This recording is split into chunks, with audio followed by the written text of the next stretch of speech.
capítulo 2, é muito conhecido esse texto, versículo 8 e 9. Estamos falando sobre as 5 bases do cristianismo, os 5 somente. Queremos, nessa noite, voltar a nossa atenção sobre essa terceira base, que é somente a graça. Já falamos sobre somente Cristo, falamos domingo passado somente a Escritura, falaremos hoje, com a ajuda de Deus, sobre somente a graça. Então, o texto diz assim: pois pela graça vocês são salvos por meio da fé. Isso não vem de vocês, é dom de Deus. Não por obras, para que ninguém se glorie. Volta lá, Mateus, no 8. Toda a igreja. 1, 2, 3. Pois pela graça vocês são salvos por meio da fé, e isso não vem de vocês, é dom de Deus. Verso 9. Não por obras, para que ninguém se glorie. Muito bem. A graça é o oposto de mérito. Graça e misericórdia são 2 ferramentas extraordinárias com as quais Deus trata conosco. Ela faz não é bem um contraponto, mas é um paradoxo bem interessante. A graça é você dar o que a pessoa não merece. A misericórdia é você não dar o que a pessoa merece. Toda vez que você dá para alguém aquilo que ela não merece, você está sendo misericordioso com essa pessoa. E toda vez que você dá para alguém aquilo que ela não merece, você está sendo gracioso com aquela pessoa. O favor que eu não mereço, isso é graça de Deus. Deus escolheu e decidiu nos abençoar, nos abraçar.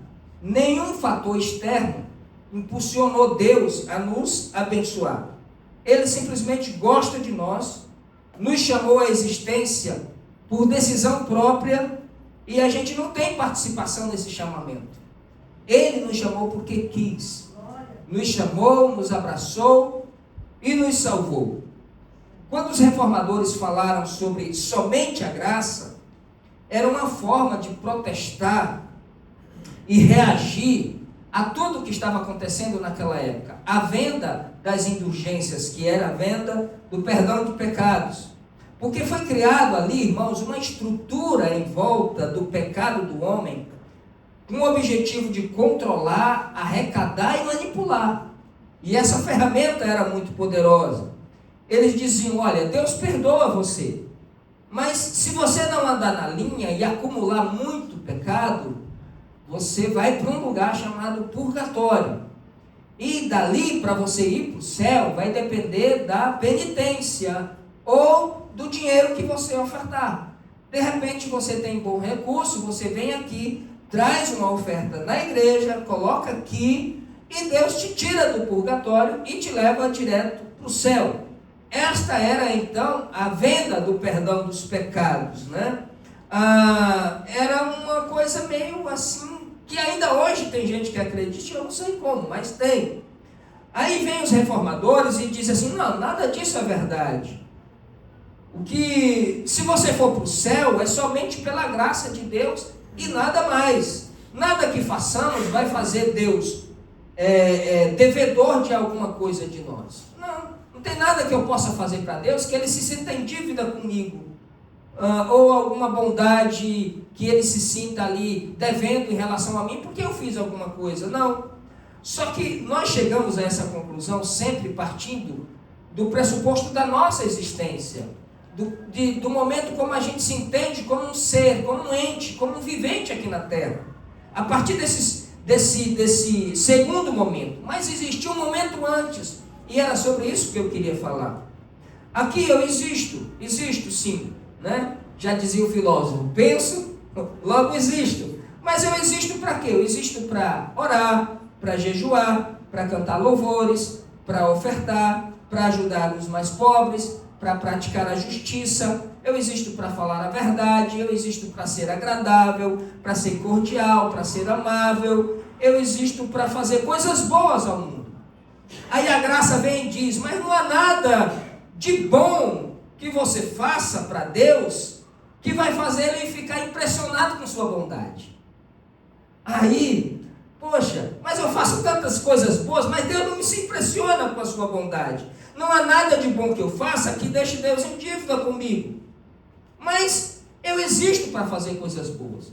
Como também eu posso existir para fazer coisas ruins. Posso existir para matar, para cobiçar, para mentir, para invejar, para roubar, para humilhar alguém, para desejar o mal do outro, para pisar em alguém, para ser ingrato, para ser um espinheiro na vida. Eu existo, por exemplo, tem gente que existe para abortar pessoas, eu existo para fazer coisas hediondas, posso existir para isso.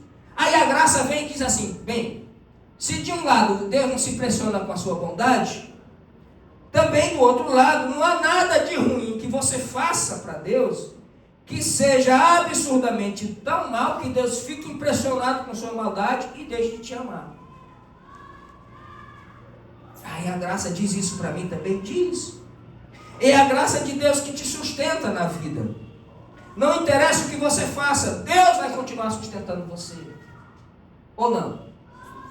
Nesse exato momento não tem gente sentado em lugares bolando, são criados por dia, pelo menos 1000 sites pornográficos.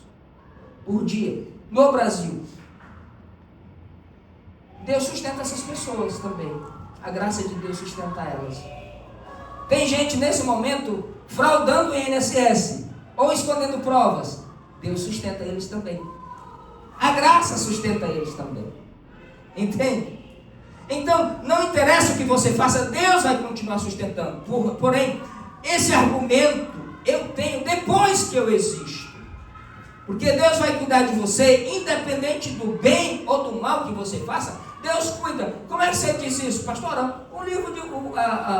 O provérbio, o livro de Eclesiastes, ele fala que o sol vem e nasce e se põe sobre justos e injustos. A chuva também cai. Ou você acha que a chuva só cai na horta do crente? Não. Ela cai em todo mundo. A chuva vem, ela chove na horta do crente, do não crente, do que blasfema, de todo mundo. Rega a planta de todo mundo. Isso é graça. Mas existiu um momento anterior a esse, antes de eu existir. Houve um tempo em que a gente não existia e nada existia. Era só Pai, Filho e Espírito Santo. E essa comunhão era tão perfeita, e fora dele não existia nada, absolutamente nada. Então, a carta aos Romanos, que nós estamos estudando, no capítulo 4, versículo 17, diz assim: Deus resolveu chamar as coisas à existência como se elas já existissem. Aí Deus, na eternidade, começa a chamar à existência as coisas que não existiam como se já existissem. Olha que interessante. E aí ele começa a chamar as coisas. Haja luz. Aí a luz vem. Aí ele diz: haja porção seca. Aí aparece a porção seca. Haja firmamento. Haja luminares. Haja plantas. Haja seres. Haja árvores frutíferas. E aí Deus criou tudo na base do haja. Por isso ele fez. E por que ele fez? Porque ele quis. Não existia nada e nem ninguém que pudesse influenciar Deus a criar alguma coisa. Ele quis. Porque ele criou porque ele simplesmente quis. Nada, não teve ninguém, nenhuma coisa, nenhum ser, nada que pudesse dizer: me cria, Deus, me aperfeiçoa, Deus. Veio do nada, ele fez todas as coisas.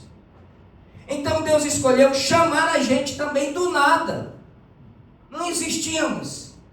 Aí ele vai e chama eu e você. Aí nós aparecemos. Do nada. Nós viemos a ser.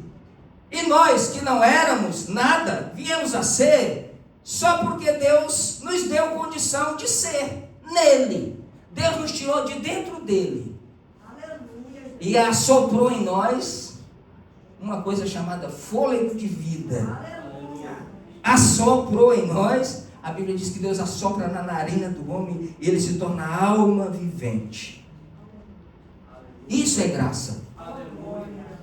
Do nada. Você pediu? Não. Ele quis. Aí eu olho para Deus e digo: Deus, este Deus que me trouxe à existência, Ele não tinha por que me trazer à existência. E não me trouxe porque eu exerci sobre ele alguma influência. Eu só existo hoje porque Deus decidiu que eu viesse a ser. Aí eu começo a entender graça. Isso é graça. Aí quando eu me percebo como um ser que sou, aí eu me pergunto: Deus, o que eu faço para continuar sendo? Aí Deus me pergunta: o que você fez para vir a ser? Aí eu disse: nada. Falei: então, não faça nada. Continue sendo em mim. Porque se você não fez nada para eu te chamar e você vir a ser, então não faça nada, desfrute de mim. Desfrute da minha bondade, porque se você não era nada, eu te chamei à existência, ora, se eu te chamei, eu me responsabilizo por cuidar de você. Eu me responsabilizo. Mas como assim não faça nada? Não, deixe que eu cuide de você, eu não te trouxe à existência. Eu vou sustentar a sua existência. Eu vou manter a sua existência. Fique apenas sendo. Fique apenas desfrutando. Fique apenas recebendo o meu cuidado. Apenas seja, desfrute do meu favor. Viva do meu favor. Mas Deus, como assim eu não tenho que fazer nada? Eu vou viver do seu favor, sim. Deus diz: pense, olha só. Pense nos passarinhos, pense na garça que voa por cima da sua cabeça, com as asinhas branquinhas. O que elas fazem? Elas plantam? Não. Elas colhem? Não. Elas ajuntam em celeiro? Também não. Elas têm poupança? Não. Elas têm investimento? Não, não tem. Elas fazem um CDB? Elas investem em criptomoedas? Não, não fazem isso. Elas têm seguro de vida? Não. Eu não cuido deles? O Senhor cuida deles. Então faz a mesma coisa. Faz como o passarinho. Vive do meu favor. Aleluia. Descansa na palma da minha mão. Mas como assim, Deus? Eu vou descansar na palma da sua mão. Aí Deus diz assim: olha para a flor do campo. Sim, Senhor. Você já viu algum estilista, por mais caprichado que ele seja, ele vestir alguém mais bonito do que eu visto uma flor do campo? Você já viu? Não, não vi. Então fica aí, meu irmão, na palma da minha mão. Desfruta da minha graça. Desfruta que eu vou sustentar a tua existência. Eu não te trouxe porque eu quis, então eu tenho condição de cuidar daquilo que eu crio. Eu tenho condição de cuidar daquilo que eu trouxe. Eu não te trouxe do nada, tu não era nada, tu não era um pó. Eu trouxe você, então eu tenho condição de cuidar de você. E eu quero me repartir com você. Eu quero me dar para você, eu quero você comigo, eu quero que você me faça companhia. E por que, Deus? Só porque eu te amo, eu gosto de você. É só isso. Aleluia. Porém, há alguma coisa. Ou alguém que sempre sussurrou para a gente. Aliás, irmãos, a gente fala de Adão, mas nós estávamos lá com Adão, caindo. Entende isso? Porque Deus está fora desse tempo e espaço. Por isso que Ele comanda tudo, Ele está lá e tudo é simultaneamente acontecendo ao mesmo tempo. Para Ele, tanto faz passado como presente como futuro. Eu sei que é difícil de você entender e para mim também é. Mas Ele está lá, Ele é um ser atemporal. Então, para você está no hoje, espera o amanhã e fica naquela angústia danada quando as coisas não acontecem com você. Mas Deus já está lá. E aí, alguém sempre sussurrou para a gente e disse que viver de favor não é legal. Quem tem vergonha não vive de favor. Quem tem brio não vive de favor de ninguém. Outros dizem que quando a esmola é grande, o que acontece? O santo ou o cego desconfia. Como assim? Esse Deus aí está de conversinha com você. Eu não faço nada, Ele vai cuidar de mim. Eu não tenho responsabilidade nenhuma, Ele cuida de mim, eu não faço nada. Aí a serpente veio e diz: é verdade. Ele quer te deixar aí nesse sono aí, ó. Mas você pode ser igual a Ele. Estava indo tão bem. Todo mundo desfrutando ali na palma da mão de Deus. Aí vem alguém e diz assim, não, esse negócio de viver de favor não é legal. Sabe, você precisa construir a tua história. E aí, a serpente diz, não, você pode ser igual a ele. Você pode ter a glória que ele tem. Você não precisa do favor dele. Você pode ter o seu nome. Esquece esse negócio de viver do favor de Deus. Diga para ele que você se garante. Diga para ele que você se banca. Diga para ele que você se sustenta sozinho. Aí a gente foi lá para Deus. Chegamos para Deus e dissemos, Senhor, seguinte, a gente não quer mais viver desse favor do Senhor. A gente entendeu, a gente percebeu, a gente agradece até o Senhor ter nos criado, mas a gente, daqui para frente, a gente vai tocar a nossa vida. Nós não precisamos mais do seu... A gente vai fazer conforme a gente quer. Aí Deus diz, olha, vocês vão morrer. Mas por que a gente vai morrer, Senhor? O Senhor vai nos matar? Ele falou, não. Você está pulando da palma da minha mão. E você não tem como se sustentar sozinho. Você não tem subsistência. Você não tem... se você sair da minha mão, você volta a ser o que você era. O que eu era? Nada. Você precisa ficar aqui. Se você sair daqui, você volta a ser um nada. Não é que eu vou te matar, não é que eu vou te castigar. É que você não tem como existir se eu não te der vida, se eu não te sustentar com a minha vida. Você não se sustenta. Aleluia. Aí o que a gente disse para Deus? Nós vamos fazer o teste. Nós vamos tentar. E aí o que a gente fez? Pulou da mão de Deus. E pulamos. Construímos o nosso mundo. Construímos a nossa identidade. Fizemos os nossos relacionamentos. O nosso senso de valor e dignidade a partir das coisas que a gente entende como merecimento. A gente pulou da mão de Deus. Agora eu quero fazer o meu nome. Agora eu quero construir a minha história. Eu não quero mais viver de favor de ninguém. Agora eu vou trabalhar, eu vou fazer o meu futuro. E aí o que nós fizemos? Começamos a construir uma torre e dissemos, essa aqui tem que chegar no céu. Mostrar para Deus que a gente é capaz de construir, que a gente é capaz de fazer. Mostrar para Deus que a gente também tem poder. Nós somos poderosos. Nós temos que fazer o nosso nome grande. Gênesis 11, leia lá. O que eles queriam? Torre de Babel? Glória. Eles não quiseram a glória de Deus. Eles queriam a glória para si. Eles queriam a luz para si mesmo. Aí a partir desse momento que nós pulamos da mão de Deus para bancar a nossa própria vida, a gente começou a relativizar ou a rivalizar com todo mundo. Todo mundo é nosso rival, todo mundo é nosso inimigo. A gente começou, eu quero o carro melhor, eu quero a casa melhor, eu quero a roupa melhor. A igreja tem que ser a melhor. Sabe? Os meus filhos têm que ser os mais bonitos. A mulher melhor, o marido melhor. E quando está ficando ruim, a gente troca por um outro melhor. Se o marido ficar feio, a gente troca por um outro melhor. Se a mulher se desgastou na caminhada, a gente troca por uma outra melhor. E a gente vai querendo glória para si. E a gente colhe com isso competição, frustração, ansiedade, solidão. A gente colhe com isso ansiedade, depressão, síndrome do pânico e todos os nomes que você possa adjetivar aqui. Por causa dessa competição. Porque o problema nosso não é eu não ter um carro. O meu problema é o Marcelo ter um carro melhor que o meu.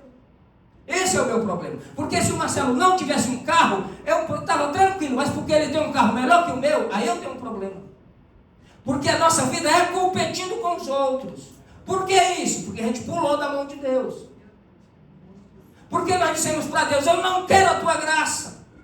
Eu não preciso do Senhor, eu consigo me bancar sozinho. Aí vem Deus e diz assim para a gente, vem cá, por que vocês não param com essa competição besta de vocês? Por que vocês não param com essa cobiça? Com essa inveja toda? Por que vocês não param com isso?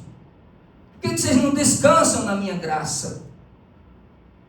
Por que vocês não vivem em comunhão uns com os outros? Porque vocês precisam brilhar e brilhar cada vez mais. Porque tudo que é seu tem que ser melhor do que o outro. Porque não assume todo mundo logo que vocês não têm glória nenhuma? Por que não assume todo mundo logo que o que vocês vivem é da minha glória? Por que não assume todo mundo logo que todo mundo é falido? E o Evangelho só começa realmente a valer em corações falidos. Porque enquanto tiver algum resquício de eu, o Evangelho nunca vai poder fazer efeito aqui. Aí Jesus vem para mostrar isso mais, Deus rasgando a história, se encarnando, para mostrar para a gente o quão longe eu estou da mão dele, e para mostrar como é fácil eu pular para a mão dele de volta de novo. Aí vem Jesus, simples,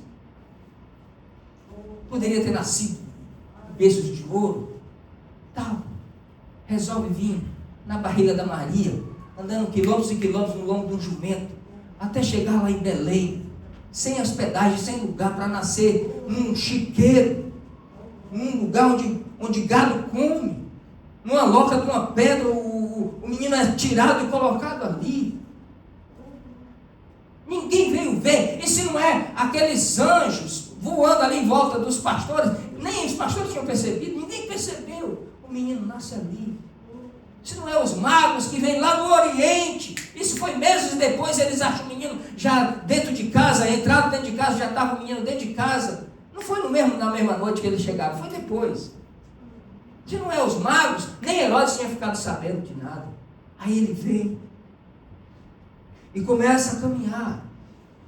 Chama um pescador aqui, chama um outro zelote ali, chama um outro aqui, e junta 12 homens e sai caminhando com os caras, conversando. E aí tem umas parábolas de Jesus que vai embasar isso daqui.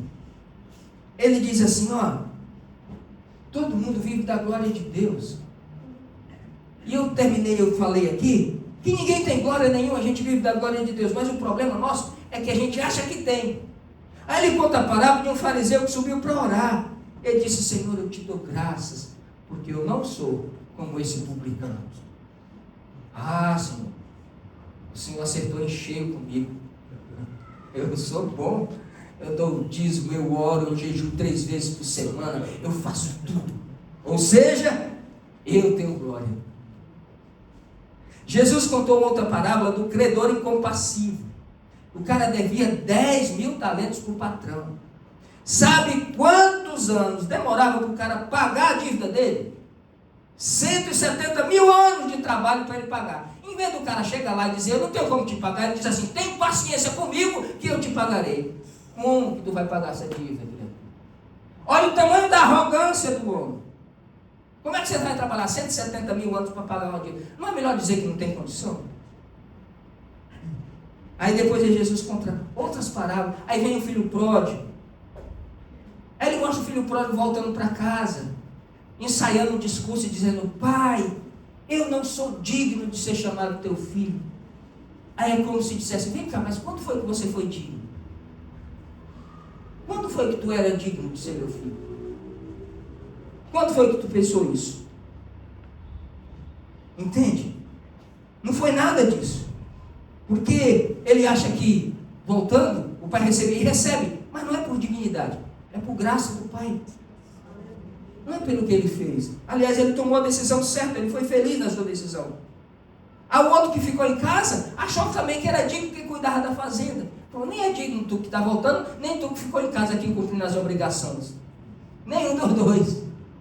É só porque eu sou pai.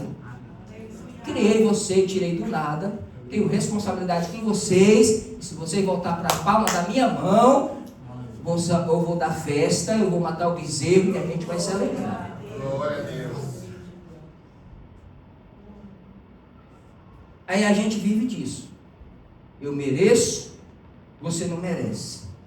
O problema nosso, sabe o que é o problema nosso? É quando a gente encontra uma pessoa que a gente acha que não merece, está se dando bem na vida. Aí está fechado o pau. Quando a gente acha uma pessoa que a gente acha que não merece, o cara se dá bem na vida, meu amigo, a gente vai à loucura, a gente apela. Mas Deus, não é assim que a gente faz? Sim ou não? Sim. Aí Jesus vem contra outra parábola dos trabalhadores. Ele disse que um cara saiu para contratar trabalhadores. 6 horas da manhã ele chamou um cara e falou, um denário. Vai para 9 horas ele encontrou outro desocupado, vai trabalhar na minha vinha, um denário. Meio-dia encontrou outro, vai trabalhar na minha vinha. O dia de serviço do judeu era das 6 da manhã ao pôr do sol, 6 da tarde. Aí ele achou 6 da manhã, 9 horas, meio-dia, 3 da tarde e 5 horas. Às 5 horas já eram apagadas as luzes. Ah, tu está desocupado? Vai lá, o cara trabalhou 1 hora. Quando foi fazer o pagamento, todo mundo recebeu igual. Eita, confusão grande. Como assim? Eu mereço. Eu cheguei 6 horas, isso não é justo? Aí o homem, mas vem cá. Desde quando você ainda está nesse negócio do merecimento? Você ainda está nessa lógica do merecimento, meu amigo? Aqui é estabelecido um outro critério. O critério agora é graça, não é merecimento não. Fica com o que eu te paguei, eu não combinei um valor contigo. Quanto que eu combinei contigo? Você me combinou um denário. Quanto que você tem na mão? Um denário. Então pega o que é teu e vai embora, meu amigo. Agora, você está achando, você está com o coração ruim por causa da minha bondade? Você acha que eu não posso fazer o que eu quero com o que é meu? Aleluia. Entende isso, irmão? Sabe o que é isso? Graça. Isso é escandalosamente graça de Deus sobre nós. Sai dessa lógica do merecimento, irmão, em nome de Jesus. Se a gente ficar construindo uma igreja nessa base do merecimento, a gente vai construir igrejas cruéis, pessoas competitivas, gente doentes, julgadores. Aqui tem que estabelecer outro critério. Não é merecimento, é graça. É graça de Deus. E as pessoas, sabe por que elas rompem? Vão se rompendo umas com as outras? Terminam os casamentos, sabe por que terminam as sociedades e as coisas? Porque as pessoas dizem, olha, você não merece mais o meu amor. Não merece mais o que eu me dediquei a você. Há uns 5 anos atrás, um amigo, muito amigo meu, chegou para mim e disse, olha, eu estou me separando da minha esposa. Eu falei, mas rapaz, quanto tempo? Você tem uma filha? Quanto tempo? O que ela te fez? Ah, eu conheci outra pessoa. Eu falei, mas como assim você conheceu outra pessoa? Eu conheci outra pessoa e eu vejo nessa outra pessoa uma possibilidade muito maior do crescimento. Ela me impulsiona para frente, ela me chama para o crescimento. A outra não. Acredita que eu aconselhei esse irmão, conversei, era um cristão, aconselhei ele, conversei, ele rompeu com a esposa e foi para outra. O que chama isso? Egoísmo. Essa coisa de dizer, olha, você se tornou um peso para mim, você está me dando prejuízo, sabe? Você custa muito do meu tempo, eu tenho que abrir mão de muita coisa por causa de você. Ou você não é mais digno do meu perdão, você não é mais digno de eu me doar tanto por você. E as pessoas vão rompendo na vida, vão se perdendo na vida, porque estabeleceram uma lógica diferente do que as Escrituras falam. Deus não entra nesse jogo de mercado. Deus nunca entrou e jamais entrará. Ainda que preguem por aí, eu te dou uma oferta e você passa a merecer. Eu faço um jejum e uma oração e Deus me atende. Eu faço um sacrifício. Deus não entra nesse jogo, meu irmão. Me desculpa eu te desapontar, mas Deus não entra nesse jogo. Não entra. E aí, a gente vai classificando as pessoas como dignas e não dignas, merecedores e não merecedoras, as que valem e as que não valem. Quer ver uma coisa? Tem uma briga entre Israel e Palestina, não tem? Quem é que você acha que os crentes acham que é digno? Israel pode matar o tanto de palestino que ele quiser, é o povo de Deus e pode mandar bomba lá. Não importa se tem criança se arrebentando, se tem gente morrendo lá, porque a gente faz isso, ó, pesa. Sabe o que a gente diz? A gente fica classificando. Terrorista não merece, muçulmano não merece, gays não merecem, assassinos não merecem, corruptos não merecem, não são dignos. E a gente se acha o digno da história. É ou não é? Não sei se você vai dormir hoje, mas o barulho é grande. Uma sociedade que coloca etiqueta nas pessoas como merecimento e não merecimento, ela se destrói, meu irmão. Uma igreja que coloca etiqueta nas pessoas, você vale mais porque o seu dízimo é melhor, você foi desde a fundação, você começou, você se acha dono. Uma igreja que coloca etiqueta nas pessoas se destrói, não vai para frente. Deus não entra nesse jogo de mercado. Deus não entra. Porque Deus criou um universo que se sustenta na graça dele. Somente a graça dele. Era só ele. E ele se bastava. Não tinha necessidade de nada. Não precisava nos criar. Não precisava criar em nada, absolutamente nada. Ele é autossuficiente em si mesmo. Mas ele nos cria. Isso é graça. E isso não vem de reformadores, viu, meu irmão? Não. Isso vem de Deus. Eles foram apenas usados por Deus para dar esse novo rumo ao cristianismo. Isso há 507 anos atrás. E hoje nós sabemos muito mais coisa do que Lutero sabia. Hoje nós temos muito mais informação do que Calvino tinha. Parece que a gente não entendeu nada ainda. A gente já viu o mundo chegar na estrutura que ele está hoje. E o mundo se desenvolveu com essa coisa do merecimento e o não merecimento. E por isso vai se multiplicando cadáveres nas ruas. E não só nas ruas, nas igrejas também. Pessoas que entram em um lugar como esse e voltam para casa um cadáver ambulante.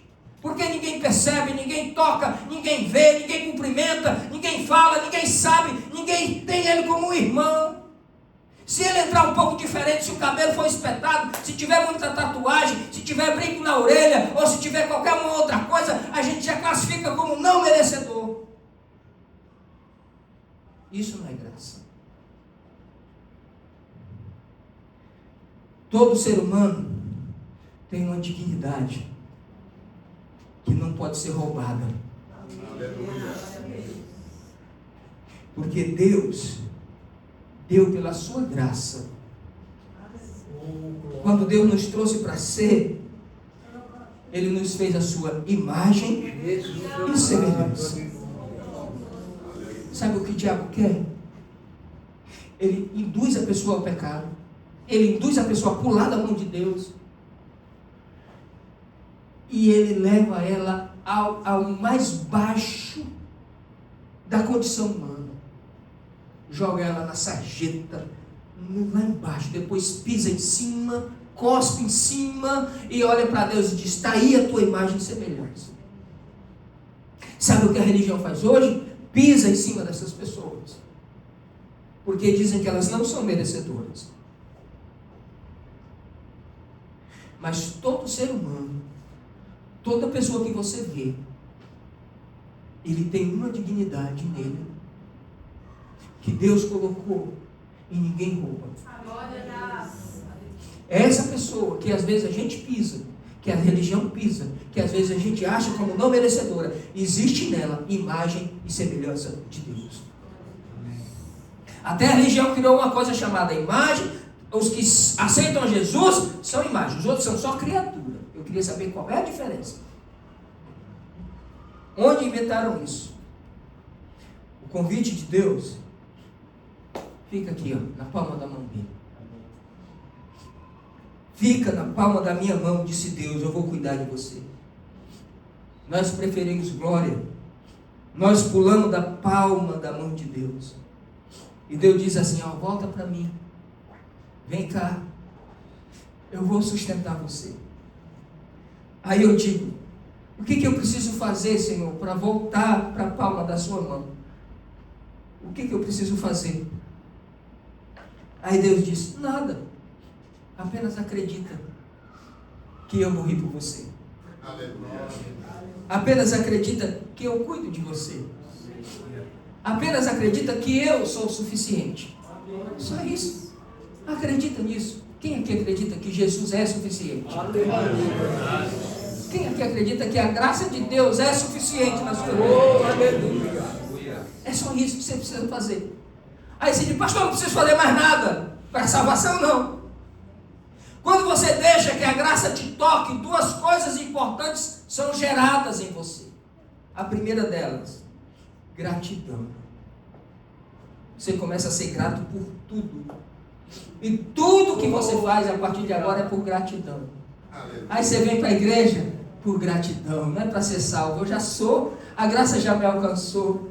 Aí eu vou dar minha oferta, o meu dízimo, não é com medo do devorador, é por gratidão. Ele já me abençoou, ele já me trouxe. Aí eu dobro os meus joelhos e oro, não é com medo de nada, mas é para mim me aproximar dele, por gratidão a ele. Eu oro, eu me aproximo dele. Aí tudo que eu faço é por gratidão. Se eu recebo alguma coisa, eu dou um culto de ação de graças. Se eu recebo uma rasteira da vida, eu agradeço que eu posso aprender com aquilo. Se eu recebo uma bênção, eu agradeço. E tudo que eu faço para Deus é por gratidão, pela sua graça, que mesmo eu pulando da palma da mão dele, ele mandou Jesus e me apanhou e me trouxe de volta para cá, para que daqui ninguém mais tire a gente. Ele disse, aquele que o Pai me der, este virá a mim, e o que vem a mim fica aqui, de maneira nenhuma eu lançarei fora.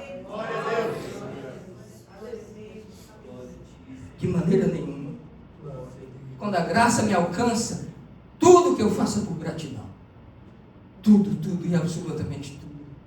Tem mais nada que eu faça por medo de nada. Aí é por isso que as irmãs falaram aqui ontem, que o verdadeiro amor lança fora todo o medo. Como é que eu vou andar com medo? Medo de quem?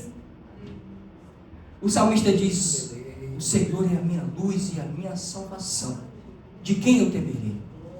O Senhor é a fortaleza da minha vida. De quem eu me recearei?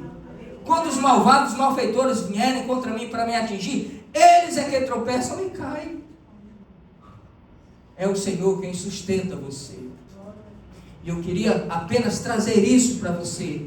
Eu queria apenas trazer isso para você essa noite. Que é muito antes de você nascer. É muito antes da tua concepção. É muito antes da tua consciência. Isso vem lá de trás. Você nem existia, Ele já te trouxe. A primeira coisa que a graça me faz é ser grato. Aí eu não dou mais trabalho para ninguém, eu não brigo mais com ninguém, eu não fico mais me medindo com ninguém, eu não fico mais querendo brilhar mais do que ninguém, eu não fico mais querendo mostrar mais a minha sabedoria, porque se eu sei alguma coisa, eu sei nele. E se eu prego alguma coisa, eu prego nele, por ele, e vem dele e para ele. Não tem mais nada em mim, não tem coisa, nada em mim que possa chamar a atenção dele. É tudo graça, é tudo graça, é tudo graça. A segunda coisa que me acontece, além de gratidão, é generosidade. Tratar as pessoas com a mesma graça que Deus me tratou.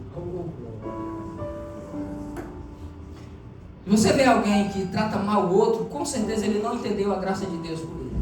Senão ele não fazia aquilo. A graça de Deus, ela nos constrange. E aí Jesus vem no Sermão da Montanha e diz, aquilo que você quer que os outros te façam, faça primeiro a eles. Ou seja, trate os outros com a mesma graça que você é tratado. A mesma graça. Estamos aqui apenas para ajudar as pessoas a voltar para a palma da mão de Deus. Só isso. Só isso. Descobrirem que Deus nos deu dignidade. A gente descobrir que Deus nos ama e não tem bem nenhum ou coisa nenhuma que eu faça ou que seja capaz de aumentar ou diminuir o amor dele por mim. Não tem pecado que ele não perdoe, não tem filho que ele não abrace, não tem nem alguém, não tem uma pessoa que carrega a imagem e semelhança dele que ele não ame, do mesmo jeito que ele me ama. Isso é graça. Eu queria te convidar a você viver do favor de Deus. Viva do favor de Deus. Graça e somente graça. Que o favor de Deus entre na sua casa, no seu lar, na sua vida. Que você entenda de uma vez por todas essa graça que te alcançou, que te abraçou. Ela vai transbordar na tua vida. Assim como aqueles 12 que Jesus encontra, que 40 dias depois de Jesus ressuscitar, aliás, de ser morto, já tinham 120, recebem o Espírito Santo. Pouco tempo depois já era 3.120. Poucos dias depois já eram mais de 5.000. E foi se multiplicando. Os caras, quando receberam essa graça, que eles compreenderam o tamanho desse amor, eles não fecharam a boca jamais. Podia prender, podia açoitar, podia bater, podia fazer o que quisessem, eles levavam essa palavra. E saíram desesperados por toda a Ásia Menor, por todos os lugares, enfrentando feras, enfrentando açoites, enfrentando naufrágio, tudo a fim de trazer as pessoas para a palma da mão de Deus de novo. Dizendo: ó, meu irmão, o que os profetas diziam já está se cumprindo. Ele veio, Jesus veio, a graça se manifestou. Aí Tito vem e escreve: porque a graça se há manifestado, trazendo salvação a todos os homens. E ela veio e chegou até nós. E o nosso trabalho é trazer essas pessoas de volta para a palma da mão de Deus. Tem gente assim, ó irmãos, assim de gente longe da mão de Deus. Você tem essa mensagem aí no seu coração. E no próximo domingo você encha isso aqui de pessoas para voltar para a palma da mão de Deus. E deixe que Deus sabe cuidar delas. É Deus quem fala ao coração. É Deus quem introduz a sua palavra. É Deus quem faz suscitar fé. É Deus quem suscita o arrependimento. É Deus quem prepara. É Deus quem lava. É Deus quem restaura. É Deus quem regenera. É Deus quem leva para o céu. É Deus quem faz todas as coisas. É graça de Deus. É graça sobre graça. É graça multiplicada sobre as nossas vidas. Graça de Deus. Fiquemos de pé em nome de Deus.